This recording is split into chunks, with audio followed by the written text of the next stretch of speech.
While attending seminary, I pastored Mount Olivet Baptist Church in Willisburg, Kentucky. We baptized in the Chaplain River. It was a little river that ran right beside the church. The congregation would stand on the shore of the river after our worship services. They would sing the song, "Shall We Gather at the River?" The deacons would walk into the river first and form a circle. I would walk into the middle of the circle with the child or the adult that was going to be baptized. The deacons would tap the top of the water with sticks to the rhythm of the hymn as it was sung. I would baptize the child, and then we would walk out of the waters. I remember the first time we did that, I mentioned to the deacons, I said, what a beautiful, beautiful tradition of you being in the water and tapping the water to the rhythm of the songs. To which Marshall Shoemaker, the chair of deacons, said, "That ain't no tradition. We do that to keep the snakes away." Everyone has a snake story. It is part of the human experience to have a snake story. So a few years after that, I was invited to preach at a Bible conference outside of Knoxville, Tennessee. While I was there, in the middle of a conversation, I heard that there was a snake-handling church a little further out of town in the mountains. And so I asked a minister if he would take me there so that I could witness this, and he did. And I watched as frenzied parishioners opened wooden boxes along the sides of the church, pulled out copperheads and diamondbacks, and held them high and danced and sang together. I have genuflected at Catholic churches.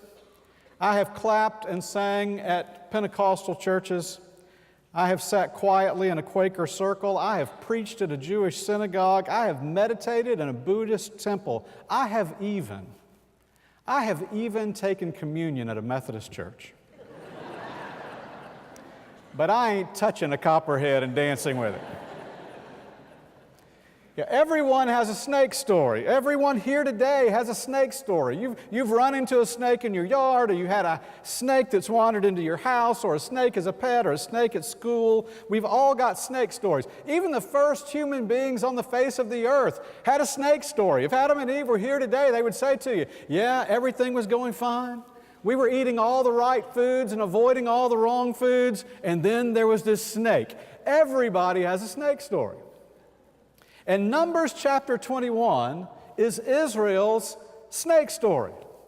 They've been wandering in the wilderness for almost 40 years. They're getting tired of the path that they are on. They're getting tired of eating the same old food day after day. I always love the way this is written. There's no food and water out here. We detest this food. Tired of the same old food day after day. They complain to God, they complain to Moses, and God sends snakes to bite them, and they die. And so they do what you do. They pray and they apologize. "God, we're sorry. We should have never done this. Take the snakes away." And you heard the story. Moses prays for them, and God says to Moses, "Here's what you do. You make a bronze snake, you put it on the top of a stick, you hold it up, and when a person is bitten, if they look up at the bronze snake, they will live." That's Israel's snake story. Of course, it's not really about snakes at all. And we don't learn anything about snakes in this story. This story is really about God's grace. Now, I know, let that sink in for a minute. This doesn't sound very much like grace, God sending snakes to kill people, but believe me, it's a story about God's grace. The only thing we learn in this story is something about God's grace. See, God's grace does not take away all the pain of life. There are a lot of people who live with that idea, that I am a child of God, I love God, I have faith in God, and since God loves me, surely there should be no pain or disease or disruption in my life. That is not a theological truth from the Bible, and that is not part of the human experience. In fact, the text doesn't even say that Israel prayed and the snakes left. That's not the story. The story in verse 9 is, okay, when the snakes bite you, because they're not going anywhere, when the snakes bite you, look up at the bronze serpent and you will live. Grace doesn't eliminate pain or consequences, Grace enables us to survive and live and grow in the midst of our pain and consequences. I was in the ER just about a month ago with a family who had taken their child in. The child was screaming and screaming. I was sitting there with the mom and dad. The child was screaming because he was about to get a shot. And the mom did what all moms do. She said, "Honey, it's going to make you better." The doctor administered the shot, and the child screamed, word for word, "It made me worse." Because there are times in the middle of our pain and our discomfort that we don't understand the grace in the midst of, the healing in the midst of. Grace doesn't take the pain out of life in this story. Grace doesn't take the effort out of life in this story. Again, there are those who believe that if God is on my side, if I'm a child of God, then God's supposed to do all the work for me. Things are supposed to be taken care of. Nope. We are saved by grace. We are children of God because of the undeserved, unearned love of God. That doesn't eliminate our part in the process.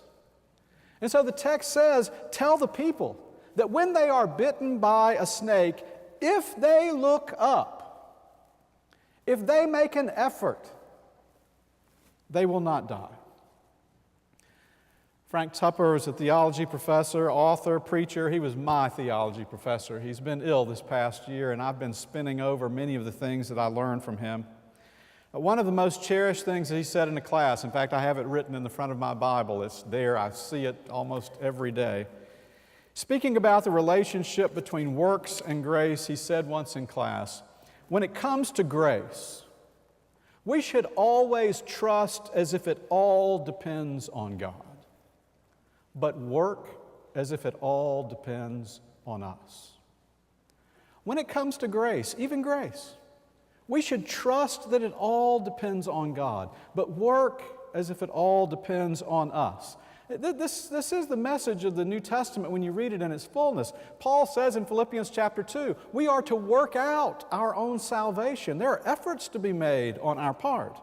James says faith without works is dead. Moses says, if you look up, you will live. God's grace doesn't completely eliminate our effort. God's grace doesn't completely eliminate our pain. But the most important lesson we learn about grace in this story is that God's grace always brings God's character to our lives. And when we learn God's character, we can emulate that character, living our lives in relationship to one another. You know, to really see the grace in this story, you need to know the whole story. So I'm going to take you back to the book of Exodus, if you don't mind. The children of Israel have left Egypt. They go to Mount Sinai and they get the laws, and they leave Mount Sinai, and something we often forget, they leave Mount Sinai and they go straight to the Promised Land. Do you remember this? Straight there. They leave Egypt, go get the law, and then walk straight to the Promised Land. They send in some spies, and the spies come back and say, there is no way we can take the land. Doesn't matter how strong our God is, doesn't matter how strong we think we are, there's no way to take the land. We refuse to go in and take the land. We refuse to take the land that God has given us. God took them straight to the promise. No wandering in the wilderness, took them straight there, but they didn't believe they could take the land. So God sent them into the wilderness, read the story, so that that whole generation would die. Okay, so if you don't believe you can go in, I'm going to send you into the wilderness. You're going to walk around for 40 years till this whole generation dies, and then the next generation I will take to the Promised Land. They aren't just wandering in the wilderness because they're lost. They're wandering in the wilderness so that they will die off. Numbers chapter 21 is the fifth recorded time, that the Israelites come to God and Moses to complain. We hate this heat, we hate this path, we hate this food, we wish we were still in Egypt, but this time God had had enough. So God sent snakes to bite them, and they were dying left and right.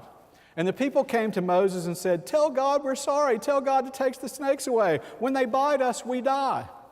Now, if I was Moses, I would have said, you're supposed to be dying. Die already so we can go to the promised land. You're out here to die. But let's say I was more gracious than Moses. And I said, okay, I'm going to go and pray to God on your behalf. If I was God and Moses said the snakes are biting the people and they're dying, if I were God, I would have said, they're supposed to be dying. I sent them in the wilderness to die. I'm just speeding this up a little bit for you so we can get onto the promised land. Thank God I'm not God. Because you think about this story.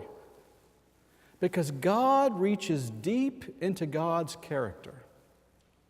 And what emerges is what always emerges when God's character is revealed. Even to those who are condemned to die, God gives grace and another opportunity at life. Make a serpent of bronze, lift it high, and anyone who looks at it will live. I taught in the prison system several years ago, and I can remember talking to friends of mine about teaching college classes in the prison system, and several of my friends would say things like, why in the world are you educating people there? Why are people getting an access to education there? They're in prison. They're supposed to be punished. And I would always respond, well, prison is the punishment. You don't punish people while they're in prison. Prison is the punishment. And these people don't need to be punished more. What they need is someone to lift a bronze serpent in their midst.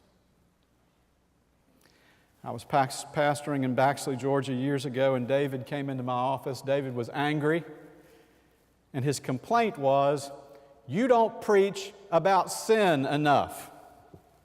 Truth was, one of his friends was sinning, and he didn't like it, and he wanted me to preach about it. He said, you need to tell people what their faults are. Tell them what the consequences are. Sunday after Sunday, you don't preach about this enough. And my response to David was, and a few other people like him since, has been, most of the people who walk into this sanctuary are well aware of what their struggles are. They already know what their shortcomings are. They don't need me to talk about their shortcomings or tell them about their consequences. They already know. What they need is someone to raise a bronze serpent in their midst. Meg's parents led her into my office when I was a youth minister. I had already heard that she was pregnant. 16 years old, sophomore in high school, pregnant. Her parents brought her into my office hoping that I would give her what for. And when she came in and sat down with her mom and dad, I looked at the fear in her face and tear-stained cheeks and puffy eyes. And I knew she didn't need one more lecture and she didn't need one more sermon. She needed somebody to raise a bronze serpent in her midst. The book of Numbers is not the most popular book in the Bible. But everybody has a snake story, and this is the book that holds Israel's snake story. Do you know the only time Jesus ever quotes from the book of Numbers? The only time Jesus quotes from the book of Numbers. It's in John chapter 12, when Jesus says, just as Moses lifted the serpent up in the wilderness, so must I be lifted up. And if I am lifted up, I will draw all humankind to myself. They will see the truth about grace, that I am not going to take away all of their pain, and I am not going to take away all of their work and their effort, but in me, the true character of God will be revealed. That's grace.